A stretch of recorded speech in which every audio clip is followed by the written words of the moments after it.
Everyone has a unique gift, and Mike, the creator of the One Life podcast, believes most people don't know how to use their gifts or what they are. Mike wants you to see things from a different perspective and be true to yourself. The One Life podcast, it inspires, motivates, and creates positive energy, love, and compassion to all communities. We only have one life to live. Be yourself and live your truth. Add the One Life podcast to your playlist. That's the number one, NE Life. Available on Spotify, Amazon Music, Apple Podcast, and your favorite podcast platform.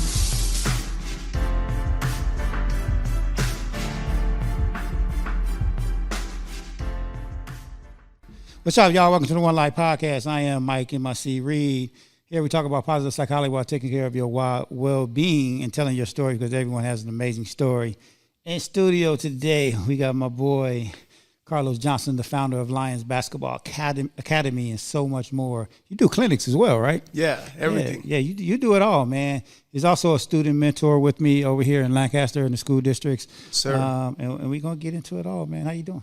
I'm good, man. I'm good. Glad to be here. Thank you, man. So, don't be. I already said this earlier. I just told you this 5 minutes ago. Don't be humble. Carlos is not humble, you guys. A few days ago, we had some of our executives at one of our schools, and they was asking Carlos questions, and Carlos got so humble. And it's like, dude, stop being humble. But today's we on spring break. Yes, sir. And I wanted you on here, man, because I've known you for a couple of months now. Mm-hmm. You're a new mentor to our program, and you've done an amazing job. I want to say that off the top. Mm-hmm. You're doing an amazing job. And I just noticed, like, the passion you put into these kids. Mm-hmm. And like I said, the other day, we had some of our executives meet us at one of the schools, and it was kind of showing them what we do. And you mentioned something to them. And you said you was these kids, and that's why you do it. Yeah. I want you to elaborate more on it. Yeah. I remember when I was coming up back in my home country in Panama, when I was about 13 years old, you know, I was in a moment of my life where I had to make some really serious decision. Mm-hmm. You know, grew up in my neighborhood where, you know, it's a typical teen, you know, that a lot of kids, teenagers, they go through drugs, all kinds of stuff, you know. I knew that that if I wanted to get out of there, you know, that something had to happen in my life. It has to be something different. So I was very, very grateful that, or fortunate that there was some great positive people that came into my life. Mm. And I just grab a hold of that, you know. Every advice, every moment that I was able to be around them, you know, I knew that I needed to take those little nuggets that they were throwing at me. So yeah, I was one of those kids. So I was going the wrong path, and yeah. How old was you when you said you realized that? When you realized, like, you know what, something has to change? It was around 10 or 11. Okay. 10 or 11, because I was exposed to a lot of things. Yeah. Just coming from Panama, you know, a Latino country, we grew up with a lot of, there was no boundaries, you know, no boundaries. We saw a lot, we did a lot, and we were able to experience a lot. Yeah, because out there, it's not like out here in the States. At all, not at all. Out there is more in your face. Yes, sir. I don't care. Like, it's there. Like, here, things happen here too, but it's more behind the scenes. Right. You know, people hide from it. But out there, they just really just do it right there in your face. Yes, sir. Yeah, they do. And I knew that, you know, for me, if I wanted to see a change, if I wanted to see something different, if I wanted to explore the world, you know, it was necessary for me to get these advices and also, like, get around other people, right? You know, so, and that's where, I mean, you probably ask me later, but that's where the whole dream about coming to America, you know, started. And I do want to talk about it. You kind of going ahead of me, Carlos, but it's okay. Obviously, he's not being humble today. I like to mess with Carlos, man. Me and him, we work together, and we have a great time. we both share equal passion about working with these kids, and because I think we both was kind of raised the same. I don't know a lot of your story, and and I kind of wanted to save it for here, because I was the same. I grew up in gang territory in South Central LA, and I'm pretty sure it's a lot different in Panama than it is here. But even like when I was I don't know, for people that never traveled outside of the country to different countries and experienced that. It is like, I don't even know how to put it in words, but it's real. Like the stuff you see on TV and in movies. Like I was just in the DR a few weeks ago, and people were just walking around the street with machetes, like it ain't nothing. You know what I'm saying? They're just walking down the street. I was on the beach, and this guy was just walking along the beach with a machete in his hand. I don't know why he had a machete in his hand at the beach. Like, what are you gonna chop at the beach? Like. You know what I'm saying? But he's just strolling down the beach with a big old machete in his hand. And I was just like, wow. And it was normal. Like, nobody said anything to him. It was just like, that's what they do. And I saw that throughout the time that I was there. A lot of people were just walking up and down the street with machetes in their hands. It's crazy. Yeah, it is. It is. That's how it is in Panama too, man. I mean, hopefully, you're at the right place at the right time. And you don't have anything, against some people. But yeah, that's the type of stuff, the type of life that I grew up around. So yeah. Yeah, and then I was in their downtown area. I guess that's what we call their downtown area. And we stopped at this one store, and we was all on ATVs, because over there they get around in motorcycles and ATVs. They have cars and trucks and all that, but like 90% of everybody driving ATVs and motorcycles. And so we was all in the parking lot on our ATVs, drinking a little something, and then I turned around and this dude with this big old AK, like just chilling, and I'm like, damn, like you're not used to seeing that, you know what I mean? Right. Scared the shit out of me, because I was like, why is this dude got an AK just chilling right here? And he was just holding it like, come fuck with me, dude. Like, it was nothing. There was nothing, like the day in the life, But I get it, man. I think I was around 12 when I think I was at the park one day with a bunch of the homies, and I was just like, sort of, kind of like you, man. I was like, this ain't for me. You know what I mean? Right. Like the gang activity and all that. Even though like for a few years, I had to do what I do, and I'm not ashamed of it. I've been almost since I was 14. So I left my house when I was 14. But at 12 is when I really started thinking, like, this ain't for me, right? So I think at 14, 15, maybe even like 16 or 17, is when I was 14, I went on my own.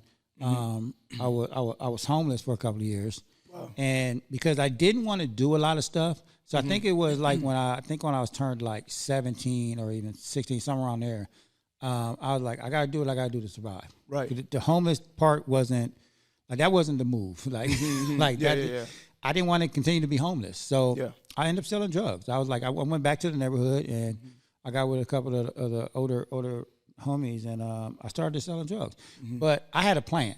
Right. Like my plan was just to get out.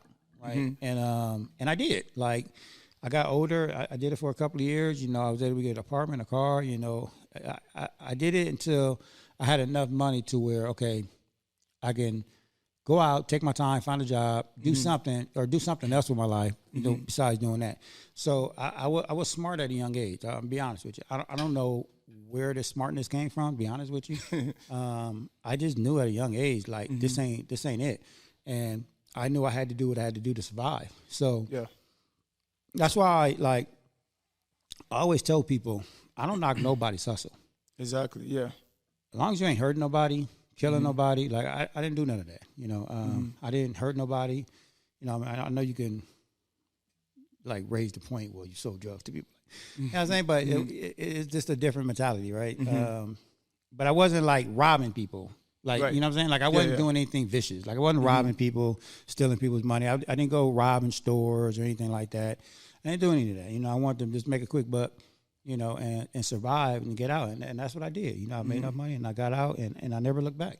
Right. To this day, I never look back. I mean, I got people that every now and then I say what's up to because they was close to me.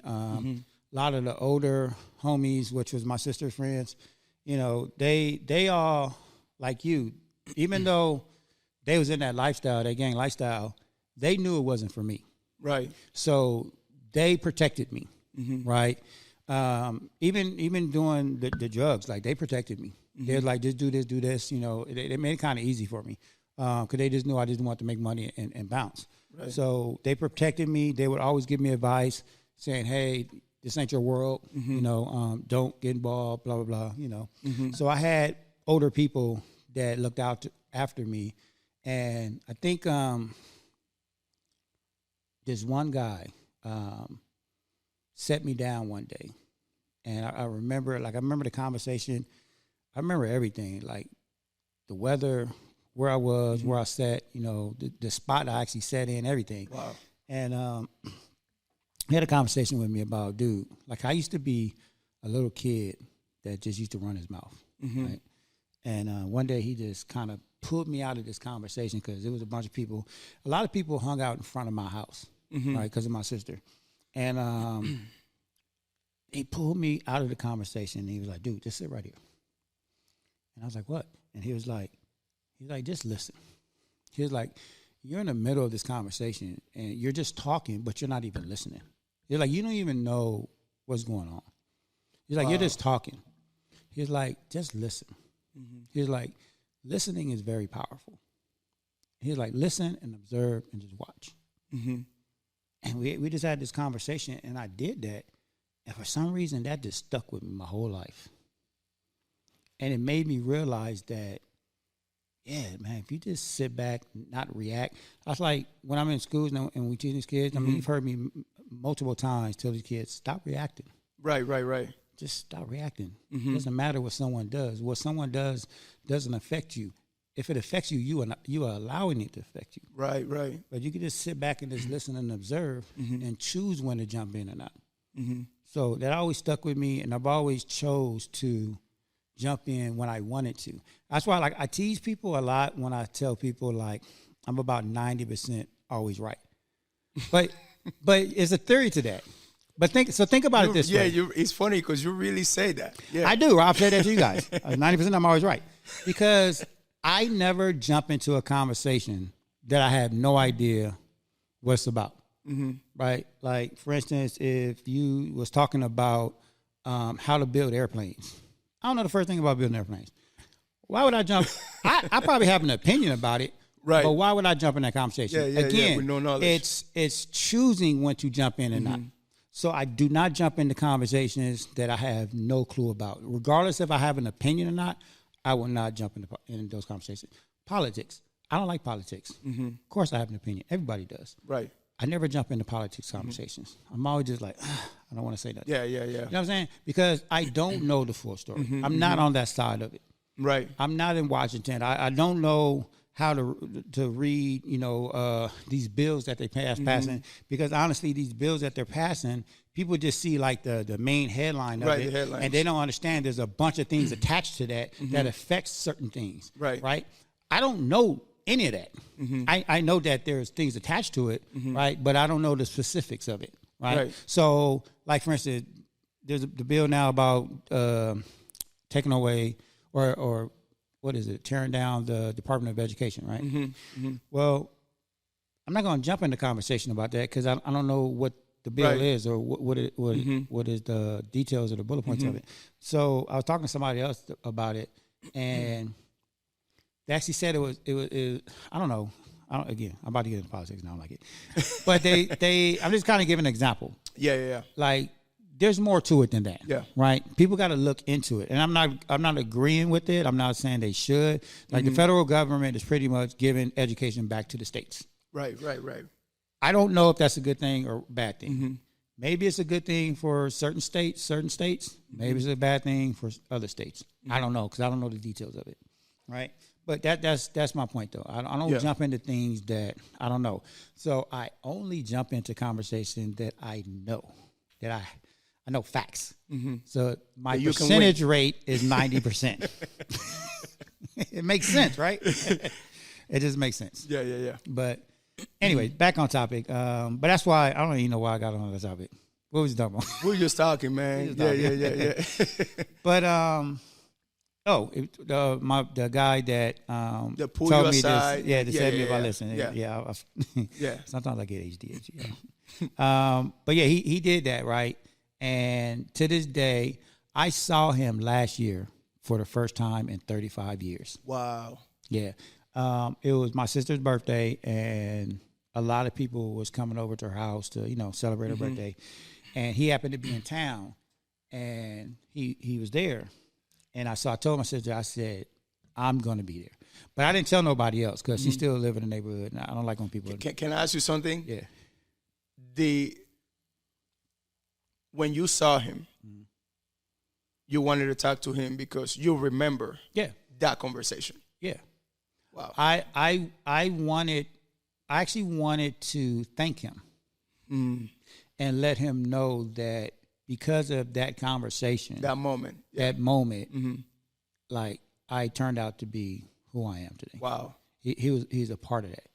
Like he's probably one of 4 male figures in my life that had conversations like that with me that made me who I am.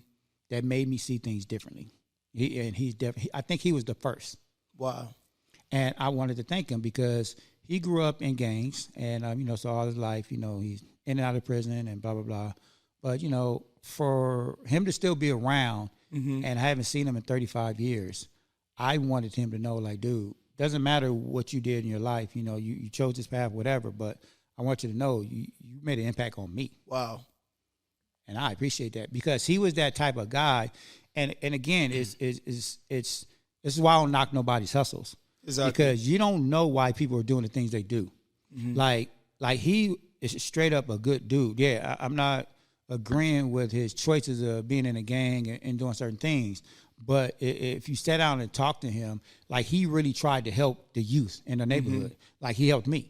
And I'm not the only one that he did that with. Like even though he made bad choices and decided to join a gang, he decided to do the right thing when he got older and was telling all the little ones, like, hey, don't do this. Because he had I think he had just did 10 years and he got out. He was telling all the young kids, hey, don't do this. Don't do it. Like, you don't want to be where I was. You know what I'm saying? So I respect that. You made a bad choice, but now look what you're doing now. So as he got older, he started making better decisions and he started really helping the youth. So I can appreciate that. And I wanted him to know, like, dude, you made an impact in my life. I don't know who else, but for me, you did. Wow. So that's why, like, even if, like, for us being student mentors, I was just having this conversation with you earlier. I literally did. I said, Carlos, what you're doing today. Yeah, I remember that. Not just a few hours ago. I literally told you what you're doing today. They might not get it. They might not get it next month, next semester, whatever. But in 5 or 10 years, there's going to be a kid that says, man, I remember my coach Carlos. He said this to me. Like, they're going to remember something. Yeah. Because I see it every day in you. Like, even like the other day when you was telling the executives, you said at the end of the day, you're always tired. Because you leave it all out there. And you do, and I see it. You come to work every day with this high energy. By the end of the day, you look exhausted because it is a lot. Because you soak in so much from all these kids, and I do too, and the rest of the team.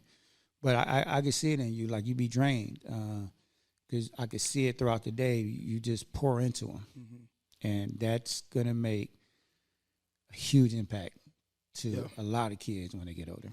Even like I say, even if they don't get it right now, at some point in their life, they're gonna like. If somebody asks them, hey, who inspired you when you were little? Guarantee you a few of them are going to be like, oh, Coach Carlos. And I think, Mike, that's my motto, I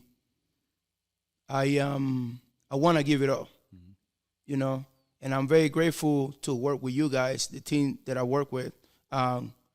Everything that we do, we give our all, and we inspire each other. Yeah, I seen you every single day too. You go out there and you giving everything that you have. So when I see that from a basketball or competitive perspective, I'm like, dude, I'm gonna give my all too, And that's what I love our team because we feed out of each other. And when one person is like, man, I'm tired today, the next person is like, okay, I got it. I'm gonna pick you up. No, absolutely. You know. So I really feel that those moments, I have moments like that, just like you. I have moments in my life where people have said things or just being there for me. And those moments, they have changed my life and molded me to the man that I am today. And I'm like, I got to do the same thing for these kids, I have one friend, for example. There's one person that I remember back home. He was one of the people that helped me out, advised me, and helped me out with getting an opportunity to come to the U.S. with that basketball scholarship. And to this day, man, we got to talk, and sometimes when I go back home to Panama, we hang out, and I'm always like, hey, man, thank you so much, man. And I'm always trying to kind of like find a way to like to show my appreciation or to kind of like pay him back for what he has done. And he's like, hey, Carlos, don't worry about that, man. Just continue to pay it forward. Right. So I live with that idea of like, hey, the same thing that has been done to me, all the great moments, time, advices, whatever, I had to pay it forward to the next generation. Exactly. And that's exactly what, I tell people, like, because I had a career in entertainment for 35 years. Mm-hmm. And about 5-6 years ago is when, right during the pandemic, actually, I decided to hang it up. Because that pandemic really opened my eyes. And even though I knew it, right? Because I like before the pandemic, I used to invest, in stocks and all that stuff. Mm-hmm. So I was and mind you, I was always self-employed. Like, even like now, working in the school and being a mentor, with you guys, we're still contracted. Like, we're not employees. Right. We're not employees. So technically, I still never had a 9-to-5 job. So, but I've always been contracted in everything that I do. But I've always put myself in a position to where I was ready in case something happened. Mm-hmm. You know what I mean? Like the pandemic. No one was prepared for that, right? And a lot of people lost a lot. Me, I was traveling. I was traveling. I'm being honest. You know what I'm saying? Because again, I've always fast forward think everything. Right. And not saying I'm perfect at it, because it's been times where I made a ton of money. I lost it. And it's when I was younger. Made a ton of money again, lost again. I had to learn how to do this. So it's not like I always knew this, right? I had to learn how to do it. So I've lost a lot of money twice, but I was able to get that's why I'm a hustler. Like I tell you, I'm a straight up hustler. Like I can lose. I don't like to lose things, but if I had to, I would. Right. Because I know how to take money. Like I was just telling a friend of mine the other day, because I'm still in the middle of my divorce. Not in the middle. I'm at the end of my divorce. And I was like, man, if I lose my house right now, like, because I'm at the point now where I just want to just be like, you can have everything. You know what I'm saying? Because it's not worth my well-being at this point. Yeah. You get to a point where nothing material is worth your well-being. And I really feel like that right now. Like, dude, I don't care. Like, you guys can have all this. I know I'm confident in myself that I can start all over. Do I want to? No, because it is hard, right?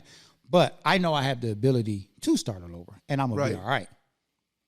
And another reason why I'm gonna be all right is because I know God always got me. Right, 1,000%. He always makes sure I have what I need. So I don't care about things. Not I don't want to, and I hope it don't happen. But I'm okay with starting over. Like I know 100%. Yeah, it's gonna be a struggle, blah blah. But I've been doing it all my life, dude. Starting all over and still rising to the top. Yeah. So I don't mind. But anyways, let's get back to just doing what we love, man. Like it really is, a passion of mine to give back. Like I said, I've been on my own since I was 14. Doing the things I did, I was fortunate enough to have a mentor oh my God, I was so young when I had a mentor. I had a mentor when I was 18. Wow. and I didn't even know he was a mentor. Be honest with you, because he was actually a good friend of mine, somebody that I grew up with, and he's like a brother to me now, because he was so business minded that he taught me about business, and he taught me about he's the guy. So remember I told you there's a few people that said things to me. One of the things that he said to me that always stuck with me is never chase money, chase your passion. Money will always present itself. He's the guy that told me that. And he's the guy that, I don't know if I ever told you a story that my boy that I grew up with used to design for Air Jordan. Yeah. So him, so him. So he's the one that told me that. So he's been business minded and an entrepreneur since since we was like 18, 19. Like he started working for LA Gear, went to Skechers.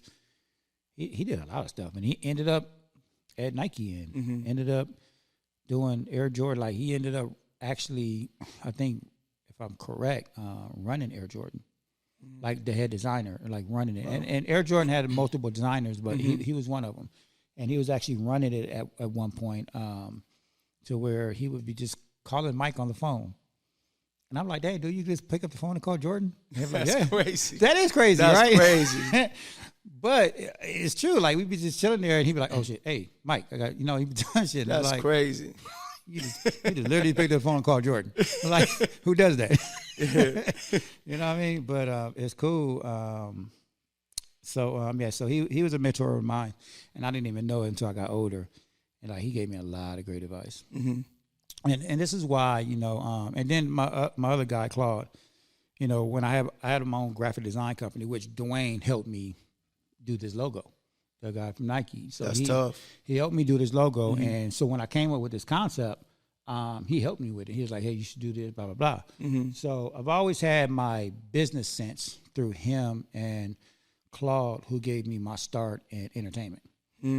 Between them two, they told me about business, told me how to produce, just told me how to take an idea from A to Z all the way through, right? So this is why, like I'm a lead mentor, right? So not only, and I appreciate what you said about me about giving it all out, because I do, but I also feel like you guys do a lot more than me, but that's because I have a different role than you. But not only am I pulling it all out there for the students, but for you guys too. And I don't know if you remember me saying this in training one day that, I build these relationships with the principals and vice principals and the staff because that's our client. And not only I'm a mentor to the kids, but I also have to serve the client because that's why we're there, right? So I have to do all this stuff to make them happy. And like I told you guys in training that I do that because I want to make sure you guys have a job next year. Right. Because we're contracted every year. And if we don't get renewed next year, even though we are, like I know that for a fact. But if we don't, right, then I would take that as my fault because that falls on me, right? Because I didn't do a good job, making sure that the program was run correctly, making sure we're doing what we're supposed to do every day. So I would take that as a loss. Like I would be disappointed in myself. But that's why, I'm constantly, sometimes you see me spacing off because I'd have a million ideas in my head. Yeah. And I'd be like, dang, I want to talk to the principal about this or the vice principal because I want to make sure that, and I think we just had this conversation recently that if there's a situation at the school, I want to make sure that I put everything out there, that I try everything. Yeah. Before I say, you know what, there's nothing we can do no more. I don't ever want to say that because I feel like we can help everybody, even the staff. Like, so it's not even the students that we help. We help the teachers and the staff there too. But I don't want to say, it's nothing we can do. Like, I would feel bad, Like, I want to try everything. You never know it's going to work. So, and you do every day. But I wanted to say this, and I'm sorry for interrupt you. No. That you said that we good at what we do, but it comes from the top. Okay, You're the lead mentor. I know you don't like taking no compliments, man. No, I don't. I know. I don't. But the one thing about you, Mike, you understand the heart, you know, and you never, you're good at giving ideas, creating things, and all that stuff. But also you understand the heart of the students, you know, and that's what. Well, it's like how we both just said. We both was that kid. Right? Like we was. Like I was that kid. You was that kid. So I do understand them. Yeah. I know what they're going through. You know, I didn't grow up I grew up without a mom and a dad. Like I grew up in the streets. The streets raised me. You know, I have 7 brothers and sisters, and as much as I love them, you know, they did what they could, but they was young too. You know, and they did the best they can with what they had. But you know, and my grandmother, you know, she raised me, but she was older, so I left the house at 14 because at that point she was way up there in age. Man, it was like, Right. I knew she couldn't handle a boy, especially like me, growing up in South Central. So I felt like I had to go out there on my own because I was like, I loved my grandmother so much for even taking me in, but I was like, I'm not gonna put this on her. Yeah. You know, again, for some reason, I don't know. I was smart at a young age, you know, and I was just like, I'm not gonna put that on her. I'm gonna go out there and I'm gonna do this on my own, and I'm gonna figure it out. That's why I'm such a creator, right? If I put my mind, I could do anything if I put my mind to it. I will figure it out. Some things I don't want to figure out because I know what it takes and what it involves, the details it involves to like figure things out, to make things happen. But if you put me in a situation and my back is against the wall, I'm gonna figure it out. I'm gonna get out of there, 100%. You know, but it's not like something that I want to do all the time. You know, but I do have that ability, and I'm grateful for that ability. God gave me that ability, man. Like I said earlier, He always gives me what I need. Right. So I always have faith. You know, again, the struggle is real. I struggle all the time. You know, I'm not ashamed to say it, but I struggle well. You know, the one thing I learned in positive psychology is that, you know, we all going to struggle no matter what. Life is going to be ups and downs. You know, there's some days where, you know, I just don't have it. And I'm honest with you guys. Like, yeah, dude, I ain't got it. You know, our teammate Fatima, she comes and be like, hey, guys, but we pick it up for her. Right. We be like, cool, just chill. We got you. And that's the one thing I love about our team is that we do that for each other. Yeah. You know, but I do that with everybody that's in my small circle, too. I'm not ashamed to say that. Like, I do that. And I like compliments, so I appreciate you saying that. You know? I just don't like taking a lot of compliments. I just don't because it's not just me. Like you said, it's from the top. And so for me from the top, you know, it's our training manager, Manny. You know, he's always in my ear. Me and him have great conversations. You know, he's always telling me, you know, hey, Mike, we should do this. You know, like the one thing I love about how Manny's a manager and what makes him a great manager is he's positive in his criticism. Like, you know what I mean? Like constructive criticism. He knows how to deliver it without offending anybody. Right. You know what I mean? And I like that. A lot of people don't. A lot of people take on manager jobs and lead jobs and all this, and they want to be the boss, but they don't know how to deal with people. Right. They don't know how to uplift someone. Like even if someone did, you know, something bad, you know, most people don't know how to. They just scold them. Like we talk about that. Yeah. Like I don't like that. Like because there's a way to do things, right? Right. There's a way to approach people, and this is why you have to know your people. You know, you have to know students. Like you know, the one thing I'm always saying is like, I can play around with this student, but I know I can't play around with this student. Like, I got to be careful what I do. Right. Like, you have to know people. You have to know people's personalities and what they will accept, you know, their sensitive areas. Because nowadays, there's a lot of people that's sensitive. It's a lot. Yeah, so a lot. You got to be careful what you say. But you know what? Like, so, I mean, going back to Manny, like, Manny, I think does a great job in that. So he inspires me. He inspires me to be better and do better. And like I said, me and him always talk, and he's always in my ear. And I know he gets tired of me calling him and sending him emails, but I do though, because I don't know everything. But I want to grow. Like, I even told Manny, like, I want to go far in this company. Like, whenever I'm a part of something, it's like our principal. His motto is all in. Whenever I'm a part of something, best believe I'm going all in. Right. I'm not going to settle for just being down here. I'm going straight to the top because I want to help mold this company. I want to help. I want to help make decisions. I want to be able to take it to the next level. Like, so when I leave, I want somebody to be like, oh dang, Mike was an asset. Mike, did great. Yeah. And that's just how I want to leave my legacy. I want people to know that, like how we just talking about. I left it all on the table. Yeah. Like, that's a mentality that I have too. That's why I'm always asking you questions. That's why. No, and you are. You're a Fatima.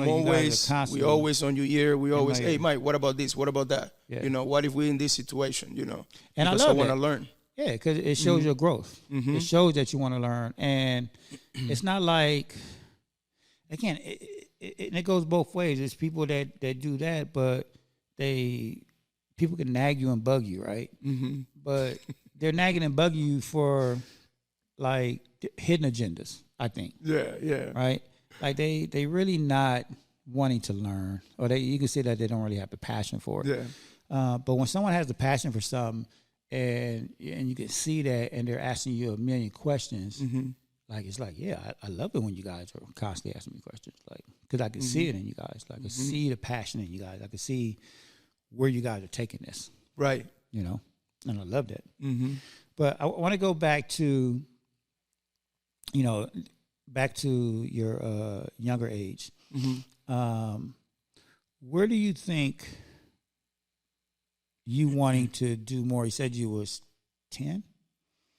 Around 10? Around yeah. Around 10 to 13. Yeah, so where do you think that came from? Wanting to do more. Yeah, like you didn't want to just stay there. Like I know you mentioned earlier about, you had good people in your ear, right? Yeah.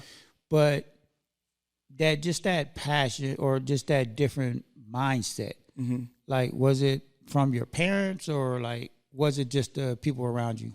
No, it wasn't. I'll be honest with you. I don't even know my real dad. Okay. So, and then my mom, she was always working, always busy. So the one that raised me was my grandmother. Okay. So, so me wanting to get out of there, and just see the world, do something different. I'll be honest with you. I think it started through one of my aunts. When I was younger, probably about 6, 7 years old, she came to the United States. And she brought a little toy. I always remember that. And one of those like looked like a bubble. You shake it. Oh, yeah. And then like the confetti or whatever that is inside the snow, goes all over the place. Yeah. And the inside the bubble, the ball, whatever it was, there was a Statue of Liberty. Okay. And every time I used to shake that, I'm like, man, this is the U.S. This is how it is, So from that, a few years later, I started watching Fresh Prince. Okay. And once I saw the Fresh Prince, I was like, oh, this is how it is out there. Buildings, all kinds of stuff, people dressing nice, education, all that stuff. And I had that passion, man, I always wanted to go to the U.S. Well, we wanted to go to the U.S. So when I was about 8 to 10, I remember just seeing how my neighborhood changed from being all the place where all the kids go outside, play basketball, play soccer, to all the place where don't be outside after 7 p.m. Right. Or be careful because somebody might be drive by and start shooting everybody, So seeing all that and seeing the changes, I was like, you know what, man, like there's more than this. Yeah. And I gotta get out of here. So I started playing basketball a few years later, probably around when I was like 12. And I remember that in my neighborhood, there was like 2 or 3 guys who had an opportunity to come to the U.S. to play basketball on their high school scholarship to play. And I was like, you know what? This is the way. This is how I had to do it, So let's go. Let's start working towards that. And that's when I was like, if I want to stay alive, if I don't want to go to jail, if I want to have something that I can help my family, an education or whatever it is, I gotta get out of here. Right. That's crazy. So, I mean, you got me thinking right now, because I just lost my thought. You telling that story, how did I lose my thought? This is sad. It's okay because I keep it real here. I don't edit. I don't edit none of stuff out. This is the part where I show you guys I'm human. Like I forget things. It's okay. But that passion. So when you was that age, right? Because what we teaching these kids now, right, is whatever you want to be, it starts now. Yeah. Because right now that's the age where we at, right?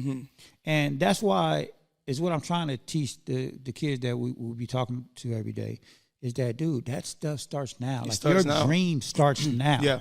Right? So you have to start thinking about the future. Like, what do you want to do? Like, so for you, it's like, I want to get to the United States. Right? So from that moment on, what was the struggles and the adversities for you to get here? And how did you get through it? And how did you make it a reality? Man, I'm going to be straight up with you, man. So at that age and at that time when I knew what I wanted to do, I knew that I had to jump so many obstacles. And that was around the time as well one of the mentors, one of the important mentors that I have in my life, he came into my path, and the thing with this mentor, he loved God, man. So he used to talk to me about God and faith, and how God can make dreams come true, and I got a hold of that, right? Because I knew that my way out wasn't not only through hard work, faith and God. It needed to be on my path. Right. So I started playing basketball, and I'm telling you, I wasn't good. But I remember, like everybody else, they hear about God so many times on their life. And I remember, this is me. I'm telling you, me, from Carlos. I remember there was a time in my life where I was like, God, if you're real, like, start showing me. I'm tired of people coming to me. Always, because in those countries, they talk to you about everything, But people was coming to me and talking to me about God. And I said to myself, like, God, if you're real, man, you show me. Yeah. Show me. And then, I started to develop a passion, for the game. And at that age, I was like, okay, God, like, I want to give you my life. And I'm not kidding, man. I give him basketball, too. And when I gave him basketball, I said, God, I want to use basketball to meet other people and to help other people and tell people about you. Mike, I'm not kidding, man. God started opening doors for me.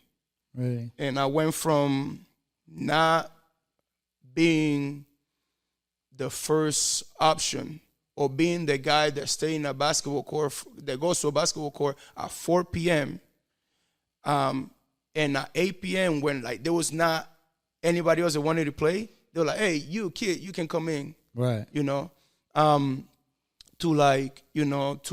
just started doing better. And then I started playing for my country's junior national team, playing in little tournaments here and there. So, because I want to pause because you touched on something about because a lot of kids feel like this, right? They do feel like, oh, I'm not good enough, or I'm never going to make it, or whatever the reason is, because there's too many obstacles. Like you just said, you had to go through a lot of obstacles. Yeah.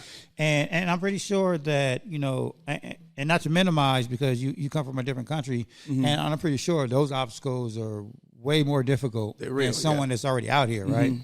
But even for people that's out here that are going through obstacles, and they're real obstacles, and people give up so easy, right? Because we live in a time and age now where everything's instant. Because of social media, because of our smartphones, like everything's instant, right?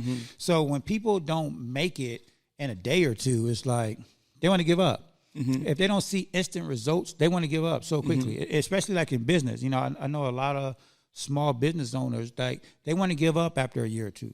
People don't realize it takes 3 to 5 years to build a business, like 3 to 5 years, seriously, like real time.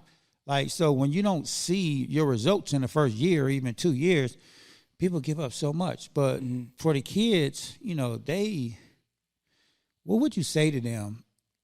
Because you literally was a kid. You know, like you said, you sat there from 4 p.m. You didn't get picked 4 hours later to where there's nobody else, and it's like, all right, well, I guess it's you. Like, come on. Yeah. I mean, one, how did that make you feel? And how did you get the strength and just the mindset to keep going? Like, man, I'm gonna keep going. I don't care. I'm gonna keep going. Yeah. Because you didn't get depressed or No. or Well, I did. I got to those moments. Yeah. Let me rephrase that. You know, 'cause I don't know what you was feeling, but because I want to know. But yeah, did you get depressed? Did you feel defeated and you just wanted to give up? Yeah, I did, and like, you know, I love having conversations with you. You know, we human. Yeah. You get to that point where you're like, hey man, forget this. You know, but right at that moment when you feel like, oh, forget this, you gotta remember like, I had swim so hard, to die at the shore. Yeah. Or how did I say? We got a saying that it's like for example, this what's going on with your drink. Your drink is described like this: like you in the ocean, okay, and through the whole process or time or whatever or season, whatever, you've been swimming, and sometimes you get to a point where you get so exhausted that you start first swimming with your head up, but when you start getting tired, your head goes down and then sideways, you know. And many times when you're swimming, you cannot see that in front of you there's an island. Yeah. You know, because you're just swimming. So it's like you have been swimming for so long. You don't know, you cannot see the island that is right in front of you, but I mean, just keep swimming, you know, because if without realizing, you can give up and you're right there at the shore, you know? So to me, I got moments when I remember I got depressed. I was like, wow, like this is not working. But to me, I knew that it was my way out. Yeah. I knew that it was my way out. And not only that, but I see my family living with my grandmother, you know. A lot of people don't know, man, but like you, I was a hustler when I was a kid. I used to sell plastic bags outside the stores. So let's say, like, for example, like think about people coming out of Walmart and they're coming with 4, 5, 6 bags on their hands, you know, and there was one kid out there with a big old plastic bag, like, hey man, buy me a plastic bag. It's gonna make everything more comfortable for you, you know, and you gotta walk about half a mile or whatever, or your car is over there. You know, I used to do those things and people used to make fun of me. Girls that I like on school, they used to make fun of me. Because you're selling plastic bags. Yeah, that I was doing that. But you know what? I chose to do that because I didn't want it to sell drugs. Because I didn't want it to do the other things still. Yes, you're making me look bad right now. I chose the drug route. You know? But it was also too because I knew the consequences. Right. I knew that if you go to jail out there, they throw you in jail and they throw the keys away. Well, okay, so I'm gonna tell you a quick story. No, I'm gonna tell you a quick story. And I'm gonna tell you guys this because I don't ever think I told this story before. So I did the drug thing. I think I did it for like 2 years, and I never got caught. Right. I didn't do it out here in L.A. I did it in Ventura. Right. I had a nickname. No one knew my real name. No one knew nothing about me. Right. And that's why I did it way out there. Yeah. So I would drive. I would literally get in my car. I had a 77 Cutlass Supreme, white pearl. And it was actually my sister's boyfriend. But he went to jail for like 10 years, so it became my car. Anyway, so I drove the car to Ventura. On Thursday nights I would go. Right? And when I went out there, I had a girl. You gotta have a girl whenever you go out there. Right? You gotta have your house, right? Where you lay your head and you cool, right? But then you have your other house where you do everything in. So I had my house with the girl, and so I would go out there on Thursday night. So I'm ready for Friday, Saturday, for the weekend, right? I did that for about almost 2 years. One day, I was driving, and it was a Thursday. And I had my cousin with me at this time because I was like, come on, man. Because he was like, at first he was like, I don't want to stay in no drug house. I was like, you're not going to stay in a drug house. I got another house out there. Like, that's where we're going to stay. So I go out there, and as soon as I crossed Ventura County line, I got lit up by the police. They pulled me over. And I look at my cousin, right? And mind you, he's not in this lifestyle. He's just and I looked at him, I was like, Oh, man. dude, I looked at him, I was like, we're going to jail. And he looking at me like, why? Like, it's just a traffic stop. I said, no, I have a gun in the car. Oh, my goodness. I had a rock of cocaine like this, a brick of cocaine. That was in the door, right? So the cocaine was in the door. So, I took the panels off, put it in the door. Back then, like, police wasn't looking for stuff inside the door and all these traps, right? So then I had my gun in the dash, underneath the steering wheel, in the dash. I was like, dude, we're going to jail. Oh, my God. He panicked, and I was like, dude, just relax, just relax. Oh, my gosh. And so we got put over, and it was a lady CHP officer. I remember this. She walked up to the door, and she was like, they called me Quick out there. That was my nickname, Quick. So she walked up to the door. She's like, hey, Quick, how you doing? Immediately, No mind way. you, I've never got pulled over. I've never talked to a police officer out there before. Never had a ticket out there or anything. Like, immediately, I was like, okay, this is my last time out here. She knows my name. If she knows my name, she obviously knows what I'm doing out here. Yeah. Right? Yeah. So I just looked at her and I was like, I'm good. I was like, how you doing? And she was like, you know why I pulled you over? I said, nope. And she said, well, you do have a lady friend named Carmen, right? I was like, yeah. She was like, Carmen was in a fight last week, and she used your car, and she stabbed somebody. And we believe the knife is still in this car. So we need to search your vehicle. Whew. I said, oh. I mean, what can I do, right? I'm like, all right. I knew nothing about it. Carmen didn't tell me that shit. Dang. She didn't tell me. And I did let her use my car, so I do remember that. But she didn't tell me she stabbed somebody, right? So I was like, okay. So I got out the car. They put us on the curb. And that's when I looked at my cousin again. I was like, oh, yeah, we going to jail. Oh. I was like, we for sure going to jail. And he was like, are you serious, dude? So they got the lights. They looking all in the car. They searching the car, right? I don't know what they're going to do, right? I didn't know if they was going to bring the canines, what. I was just like, dude, we're going to jail. I said, but just relax. I was like, it's what it is at this point. They searched the car. And then she called her for backup too. So it wasn't just her. It was some other, like another car came up behind her. So they searched the car for like a good 10 minutes, right? They searched everywhere. And they came back. And they was like, okay. They was talking amongst each other. And I'm thinking like, damn. This is it. No, they didn't find anything. They didn't find the gun. They didn't find the drugs. Wow. And I'm just like, damn. I'm like, are they really about to let me go? Because they stopped searching the car and they didn't pull it out. Because I know where everything is. And I'm just like, wow. And I looked at my cousin and I was like, damn, dude, we might be going home.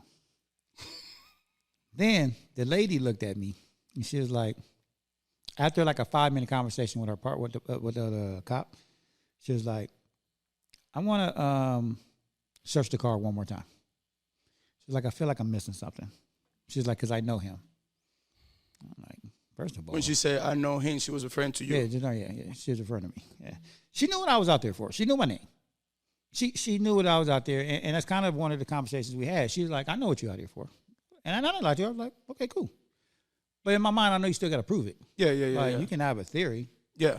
But we've never had a run-in. So somebody may have told you what I was out here for, and I'm pretty sure they're accurate because you know my name. Right. Cool. You know why I'm out here. But you still got to prove it. Mm-hmm. So when she said she wants to search the car one more time, that's when I got really nervous because I was like, okay, she really does know who I am, what I'm doing out here, and she's not giving up. Mm-hmm. And I was like, fuck. And I looked at my cousin again. I was like, dude, she's gonna search this car one more time. And I'm on the curb. We're on the curb behind the car. So all four car doors are open, right? They got the lights. And this is the moment where I thought I was going to jail. She went on the floor on the driver's seat, because remember, that's where the gun is. Underneath the dash with the light, and she was just looking. And lo and behold, she got out the car, came back to us, and she was just like, okay, you guys can go now. But she was like, quick, I'm watching you. And I was like, okay. I got in my car, made a U-turn, got back on the freeway, came home, and never went back out there again. I was like, and the guy I got my stuff with, I was like, here's your stuff. I was like, I'm never going back out there again because they know who I am. They know my name. It's like, never going to. Like, that was God telling me, enough's enough. Yeah. It was like, enough's enough. Yeah. And for her to, like, I had a feeling she wasn't going to find the cocaine, right? Because it was in the door, in the panels. And she would literally had to rip my panels off. To find it. it. But, like, if she would have brought a dog and they would have sniffed it, they would have did it, right? But there was no canine on site, so I wasn't too worried about that. I was more worried about the gun and when she was underneath the dash looking. The only reason why she didn't see the gun is because it was a nickel-plated chrome 22. And it was nickel-plated, so it blended in with the metal. So she didn't see, she missed it.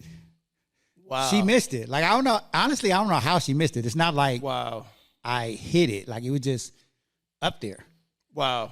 Like, you know what I mean? Oh, my like, goodness. But no, I literally took that as a sign, and I was like, and I said, okay, God, I hear you. I promise you, I never went back out there. That day was the end of my drug career. That's when No, when I tell you I believe in God and I believe in signs, I was like, okay, cool, I hear you. I'm done. And I did. Wow. I never sold another drug in my life. Wow. That was my sign. Because I was like, if he's letting me go right here, I had enough money. Because I really did. Remember, my goal was to just make enough money. Right. And get out of there. Yeah. And so I had enough money. I was like, cool, I'm going to take this money and go do something. And that's what I did. Wow. So, yeah. So yeah, I mean, it's signs is again, it's me. I did what I had to do. I ain't embarrassed about it. You know, I'm a hustler. You know, I took the drug route. I wasn't like you. I wasn't creative. I wasn't creative back then. Like, I wish I would have sold bags, but out here it was just different. I wanted money quickly. Yeah. And I knew that I can do that quickly there. And it's not like I was in a drug house like all night selling, like people knock on the door. Like, they set it up to me to where it really was easy. Like, I was just really transporting it out there, you know, giving it to my girl. She would give it to a few people and, you know, let them do what they do. Yeah. She would bring me the money back. So it wasn't a lot, but just the mere fact that they knew who I was and they could have caught me in the transportation part of it. Yeah. And I could have been doing time. Yeah. How big it was. And also, you never knew what took part on that conversation between both of them. Yeah, and they could have set me up. Yeah. You know, so that's why I immediately just got back on the freeway and went home. I was like, I'm not even going to her house to confront her. Yeah. I was like, so yeah, never talked to her, never done anything. Wow. Yeah. Moments, man. Man, I tell you, like, I pay attention to moments. I do. But so yeah, man, so talking about, you know, the struggles that we went through and you know, everything and like with you and, you know, the moment you had, you know, is like, yeah, you just gotta keep going, man, no matter what. Yeah. It's hard. It is hard. And these kids, again, I know how they feel. I know you know how they feel. Even to any adult that's listening, that's going through stuff, like, I still go through stuff, dude. To be honest, you know, just last year I had suicidal thoughts, you know. Wow. Because, and you know, I'm not ashamed to say it, because the older we get, like, especially like me, like, I get to a point where it's like, okay, I don't want to hustle no more. You know what I mean? Like, I know I have the ability to do it. Yeah. But like last year, I just went through so much. Like, I went through so much last year, dude. It's not even funny. Like, I really was like, oh, when I tell you about I'm cool with starting over, I am. But when you're talking about starting over from rock bottom, like last year, like I was literally almost homeless and didn't have a dime to my name. Wow. And that's just crazy to me because I've always made money. I've always had money. So for me to lose everything like that, like because I lost a lot, like in a week and a half period of time. That's why I try to tell people, like, dude, I don't care how much money you got, what you have, things could get taken away from you so fast. Right away, yeah. Right away, right? And that happened to me last year. Wow. And I was just like, I was really like, fuck. Like, there's no way at my age I'm starting from rock bottom like that with nothing. Like, I need something, you know what I'm saying? Like, I need something, like, you know, but for everything, house, car, everything, money, job, everything. That's like, crazy. It was just all gone in a week and a half, like, all gone. And I was just like, wow. So, but I'm back, you know. Still got my house. I don't have my car because I was in another accident. That's a whole other story. But I was just like, just mentally, I was drained. I was like, because I've been hustling since I was 14. You know what I'm saying? Yeah, so like, do it again. Yeah, and I'm like, dude, no, but it's like, I'm always hustling. I'm always ahead of the game. That's a lot of work. You know, to stay ahead of the game and 5 steps ahead of everything. It's like, it's a lot of work. And I was just like mentally drained, like, dude, I'm done. Like, I don't want to do this no more. You know what I mean? Like, I was just done. Like, because I really did think about it. I was like, dude, I've been blessed. I had suicidal thoughts, but I didn't have I didn't have a plan, if that makes sense. And that's kind of one of the things when we talk about suicides, when we talk to people about suicide, we always ask, like one of the first questions we ask is, do you have a plan? You know, because if it's just a thought, I mean, the thoughts are bad, but if you have a plan, then that's another level. That's another level. Immediate action needs to be taken. Right. So I didn't have a plan. I was more like, I'm okay if I don't wake up tomorrow. I'm okay if today's my last day on this earth. I'm okay if I don't wake up tomorrow. I've been blessed. I've had a lot of shit. Whatever. I could die right now. I'm cool. Yeah. But I didn't have a plan to hurt myself. Even though in the moment I was like, I don't want to wake up tomorrow. Like I was to the point where I wanted to go to sleep and I didn't want to wake up, but I didn't have a plan. So those are the thoughts that was going through my mind. Wow. But because the struggle is real, you know, it is. You can feel defeated, and you know, because life is hard. I always say life is simple, not easy, because it's not easy. Life can be simple, but it's not easy. You know, you got to have the mindset. You have to have the will and the faith and all that to get through everything. Exactly. To push through it. Yeah, man, that's what I did, and I know you when you was that young age trying to push through everything. I know it wasn't easy for you, but you did it. Yeah. Now you're here, and now and now that I know like your story, I can see why you give it all to these kids. Like you give them hope. Yeah. I could tell, like I watch you talking to the kids, and you give them hope. And you know, again, some of them might not see it right now, you know, but I think at some point it'll click. Like you're planting that seed, and I think that's the important thing. Like you're planting a lot of seeds in a lot of these boys' lives. And speaking about that, because there's not a lot of men that talk how we talk, as far as like being vulnerable, telling our stories, and giving back. Yeah. I wish there was more, and I'm actually working with a couple of people to get more men involved. I'm actually start a new segment on this show with men where we encourage boys, and I know today we actually had a meeting with our principal about doing a boys to men type of mentorship program with us as mentors, the students and the dads, and a couple other men that's part of our school, and meeting up, you know, once a month or so, or even bi-weekly, because it's important. Yeah, like, we have to, And I love this idea because it's a few of us, and we all come from different backgrounds. So it's not just the one kid who lives in this one environment, and he's only looking at it from that perspective. Now he has me. Now he has you from another country. He has, the principal and, the other people that's in our school that's going to be involved.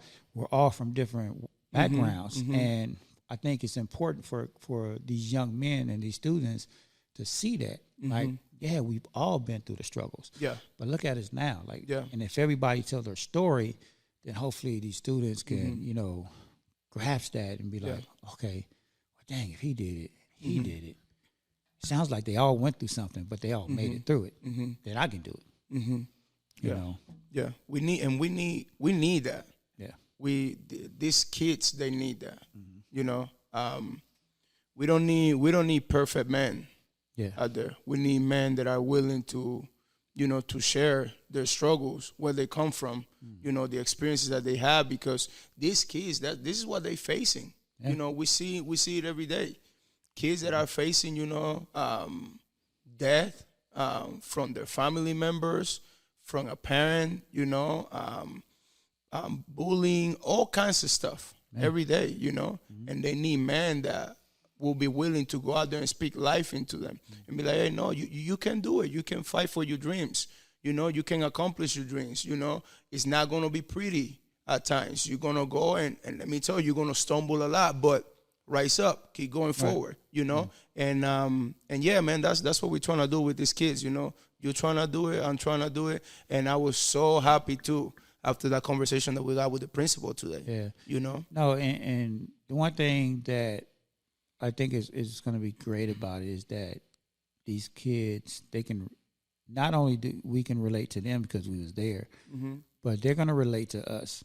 Yes, because we was there with them. Like we used to be that child, and I think that's the great thing about mentors is like when you can come from like we always talk about the heart and the passion, and you can tell your story, and because you was there, how it felt, how it was to get out, you knew how to push through it. Like that's important. Like I used to hate when I was a kid that listening to lectures in school. I did. I'll be honest with you. I hated lectures because it would always this guy dressed up in a suit, talking proper English. Like, dude, you're not from where I'm at. Like, you have no idea. And you could tell he was reading a script. And that's the thing about it. Two different worlds. Yeah, it's two different worlds. You're reading a script, and, you talking properly, and you're reading the script properly, but I can tell you're reading the script. I can tell you've never been in a neighborhood like mine. So how can I relate to you? Why am I listening to you? Not to say what he's doing and saying is wrong, but people connect with people differently. Yeah. And I just can't connect with you. I know there's some kids out there you can connect with that probably understands your world. Right. But I'm not that kid. And that's why I like it, and I love it, that, we get to go into these schools, and schools are now more open to people that's been through things, and people that, there's one thing I love about my company. When I was talking to the executives the other day, they say they're not big on degrees and right. I don't care if you've been in the industry for not like the school industry for 20 years or something. I want to know where your heart is, where your passion is with these kids, because that's what's going to help them. Yeah, exactly. Being authentic, something that they can relate to, and you can really help them because you was there. Yeah, like that's what they look for. That's why I love the company that we with right now, because that's what they look for. Yeah, most companies aren't like that. And I know because I tried to work with a few companies, and they're like, "Oh yeah, we're looking for someone with a bachelor degree that been there." It's like, first of all, people with bachelor degrees. Yeah. I'm not knocking education. I'm not. Right. But just certain things, like, it doesn't matter if you have a degree or not. Yeah. Like, you got to have the passion and the heart to reach these kids, because these kids are smart. Yeah. They know when you faking. Oh, they do. They know when you're full of shit. Yeah, They'll call you on your bullshit real quick. right away. Like, especially these kids. These kids have no problem with saying you're full of shit. Yeah, they can smell it. Yeah. So, even like with us, like going into school, like even to this day, like I still get kids to say, stop talking to me.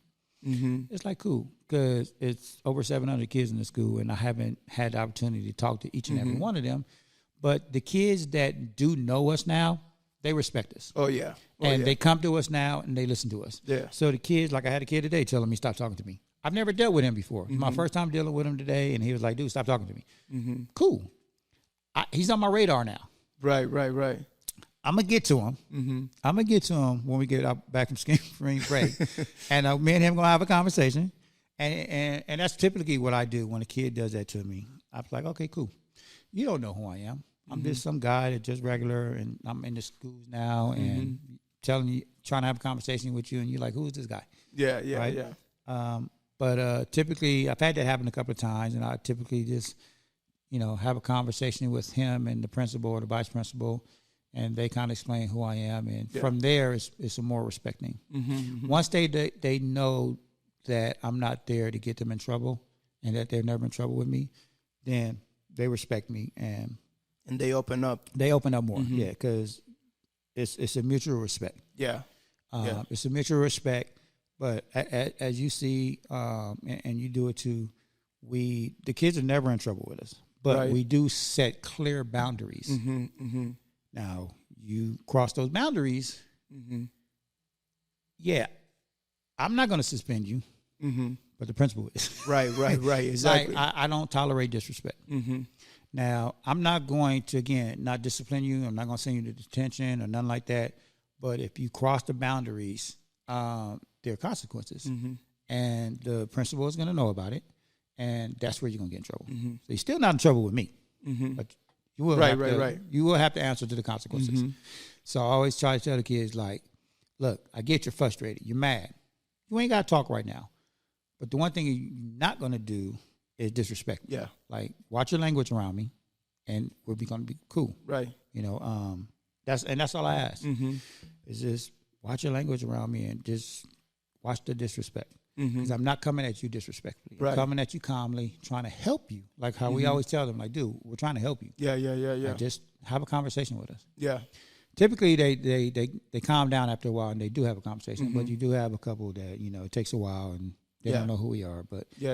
Again, it's planting the seed, and I get it. Some kids, there's so much chaos in their world. Right. Everybody's yelling at them, right? Because we don't do none of that. But a lot of people are yelling at them, and so they look at us. When you see another adult that just comes into the picture, they think we're going to do the same. They're automatically on defense, thinking, yeah, right, that we're going to do the same. And it's like, no, we're not. Like, get to know us. Like, have a conversation with us. And it's different. Yeah. But anyways, well, we're already over an hour. What's next for you? What's next? Before you say that. Okay. Because we didn't get into actually what you do with your clinic and your foundation, not your foundation, but your academy. Talk a little bit about that. And talk a little bit because, and I don't know if you can talk about this, but you work with the WNBA as well. Yeah. Talk about that. Yeah. So last year I had the opportunity to work with the LA Sparks. I was one of the practice players for the LA Sparks. And those girls, they can hoop. That's what the first thing that people ask me. Can they hoop? Oh, no. Yes, they can. Yes, they can. I know, and I told you that I used to go to the games years ago because I knew Lisa Leslie. Me and her went to the same church.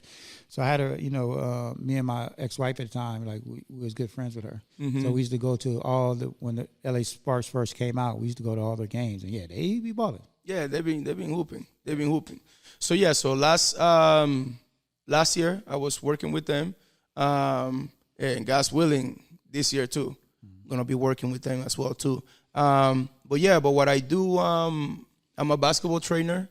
I got my own company, Lions Basketball Academy, and our main focus for my basketball company is to develop player development. Okay.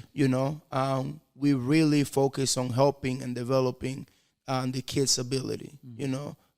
We train about 4 to 5 days a week. And the reason why I do that is because I really believe in reps. The more reps you have, the less doubts you're gonna have to in the game. So that's what we do right now. And yeah. You being humble again. All of a sudden, like an hour into it now, you being humble. Like you do a lot more. I mean, it's amazing what you do. First of all, because you just work with strictly kids, right? Players all ages. Oh, you do? Okay. Yeah, all the way from like really young age, 5 years old, all the way to the pros. WNBA. Okay. And stuff. Yeah. And that just shows the adversities you went through and the blessings you received because you just never gave up. You had a dream and you went after it. Now look, you're working with the WNBA. Like, that's dope. That's a huge accomplishment. Coming from Panama and saying you want to be in the United States and your first love was basketball, right? And you took it all the way to now. You're running your own clinics and working with the WNBA. That's amazing, dude. Congratulations on that. Thanks, man. I appreciate it. No, seriously. No, for real. Like, that's a huge accomplishment, man. And I know that experience and that passion, I can see you pouring it into these kids. Yeah. I really believe a lot of these kids, they're into sports right now. Yeah. And sports is a great tool to teach these kids discipline, focus, character, and so many other great things. So why not to use sports to teach them those things? Well, yeah, because they always said that sports is when you get a kid in sport, and that's why people always say put your kid in sport, because there's a lot of life lessons that you can learn in sports, right? Like you said, it's community because you build it with a team, right? There's so many other life lessons that you can learn in sports: discipline, character, patience. Learning how to lose. We talk about that. I've heard you say that to many kids, like, because these kids, because we do a basketball thing at the schools that we're in, and a lot of kids, they hate to lose. And I get it. Like, no one likes to lose. But I remember you telling one kid, like, hey, you got to learn to lose too. Yeah. It's part of the game. It's part of the game. It's part of life. Life is, again, struggling. What I was talking about earlier, life's ups and downs. We always going to have struggles. Just because we're older and you get older don't mean your struggles go away. Right, exactly. Always going to be, you're going to have those days. But you got to learn to lose. Yes. You got to learn to deal with struggle. Yes. You got to learn to push through those days. Because guess what? Nothing lasts forever. Pain don't last forever. Yeah. Winning don't last forever.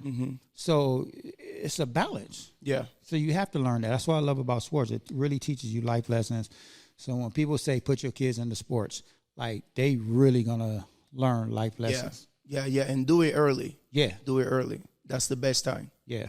Oh, yeah, absolutely. Do it early. And that's why we tell kids now, like, it starts now. Yeah, it starts now.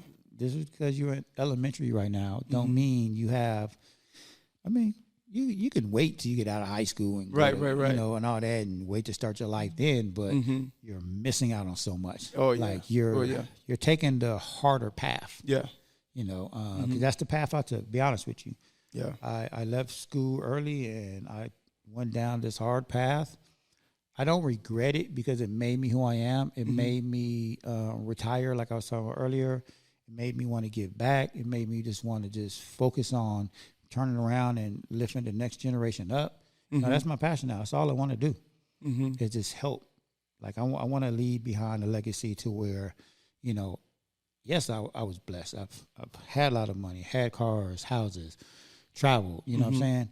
But now I want to leave something back that means something. Right. You know what I mean? I want to help people, and it's not about the shine and like Jay-Z said, it's not about the shiny little things. Like, anybody can do that, right? But when you leave your legacy behind, like with your kids, and people remember that, that's a whole nother level of, it's big time. Yeah. So now let's talk about what's next. All right, as far as what?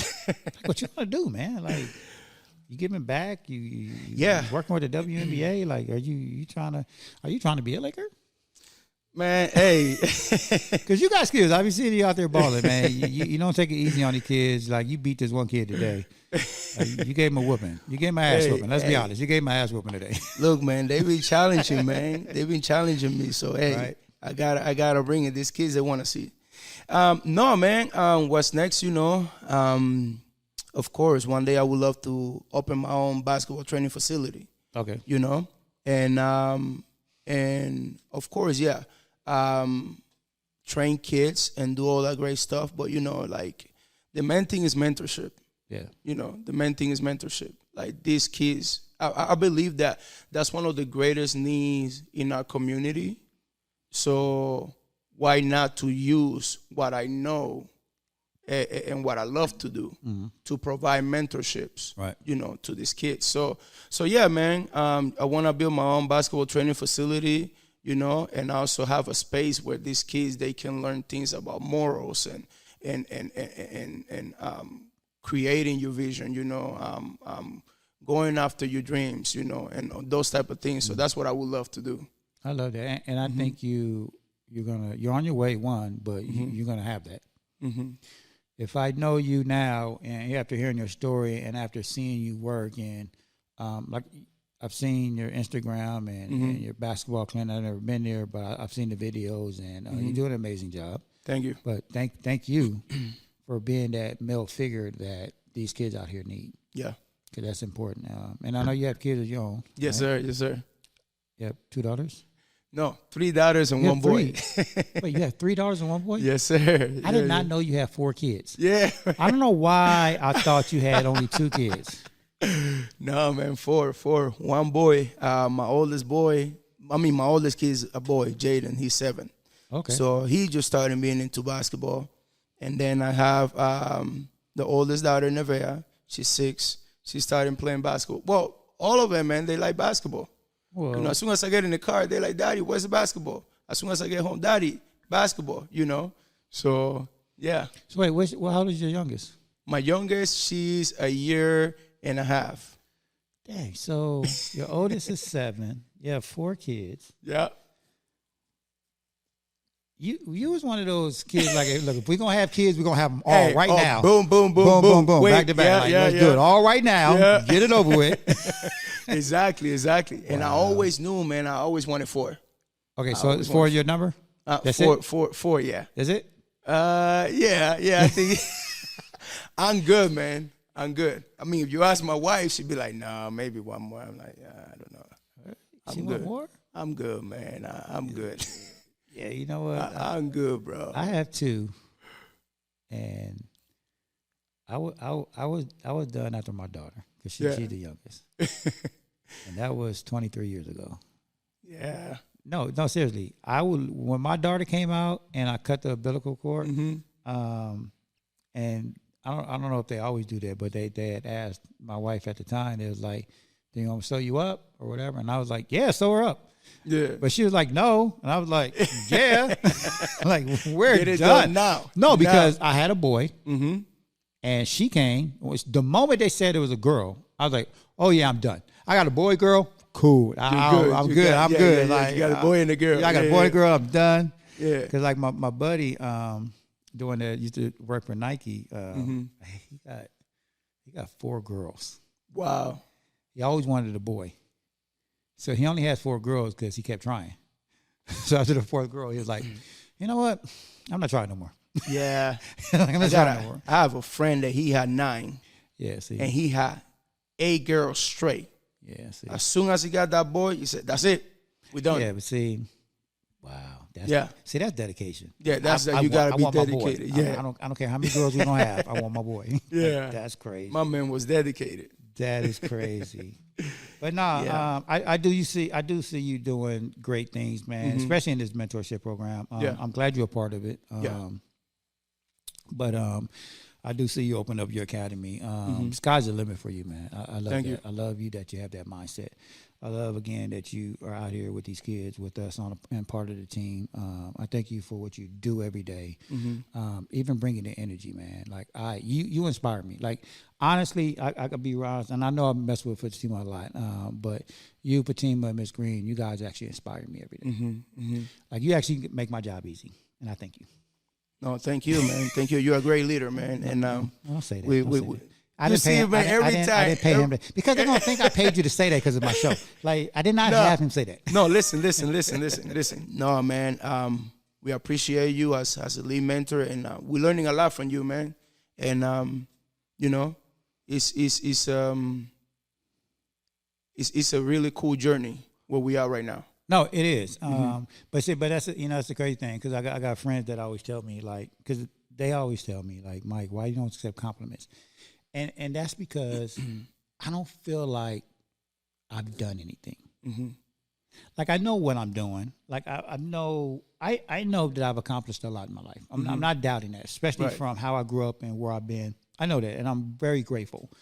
But as far as making an impact, because I want to do so much more. Like my vision is so big. Mm-hmm. Like you know how they say your vision and your dreams should scare the shit out of you. Right. Mine's is so big, like it really does scare me. Mm-hmm. But so what I've done so far, I feel like I haven't done anything yet. Mm-hmm. I haven't even came close to making an impact yet. But you know what it is, Mike? This is what you got to do. All right. I know I'm on your podcast, man, but this is what you got to do. You have to take one day of the week where you just sit down and you're not doing anything. But you which already that's hard. That's hard for you. But wait. Because I work on the weekends too. Right. Exactly. Yeah. Same thing with me too. And you just gotta look from that moment to the past. Everything that has happened, you know, and you gotta take those moments so that you can appreciate the journey. Because right now you like, let's go. I get that, and you're right, and you know, I got friends and mentors that tell me that, and 100% right. I need to learn. So that's one of my struggles. I need to learn how to just. I'm a patient person, but I do need to learn how to just sit back, relax, and appreciate the moment, like of what I've done and what I've accomplished. You know what? Let me make it easy for you. Go to the DR, right next to the beach. Don't tell me that. Sit down. I will catch a lift right now to the airport. I will. Man, but no, man, you gotta take those moments, man, where you can just think about every great thing that has happened. I know, and I will. Yeah. Maybe not today. Yeah, I know that was Friday. Be honest. I'm about to go and enjoy myself. Maybe go do something. But we are running out of time. But I want to thank you, man, Carlos, again. Appreciate you, man. I love working with you. Yeah. The journey is amazing, and I look forward to a longer journey with you and continue to make an impact in these kids' lives. Yes, sir. Where can they find you? Social media, about your academy. Let them know where they can contact you. You got something going on right now, right? As far as like academy or free camp or something. Yeah. So we just did a free camp with AV Partners for Health. Okay. Yeah, we just did a free camp with them. ABPH, those are my people over there. Yeah, man, amazing people, man. Yeah. They're all about the community. You know, shout out to Shannon out there. My boy Easy, they're doing an amazing job out there. But for those that want to find me, they can find me on my Instagram on Carlos Johnson 05. All right, that's my personal Instagram, and the other one for my academy, for Lions Basketball Academy, is LBA_hoops. That's the other one that they can find me as well. LBA Lion Basketball Academy _hoops. And the last one is www.lionsbasketballacademy.com. Cool. Thanks again, brother. Appreciate you, man. Man. Yes, sir. Appreciate you, man. Thank you. On that note, we out here, y'all. Yep.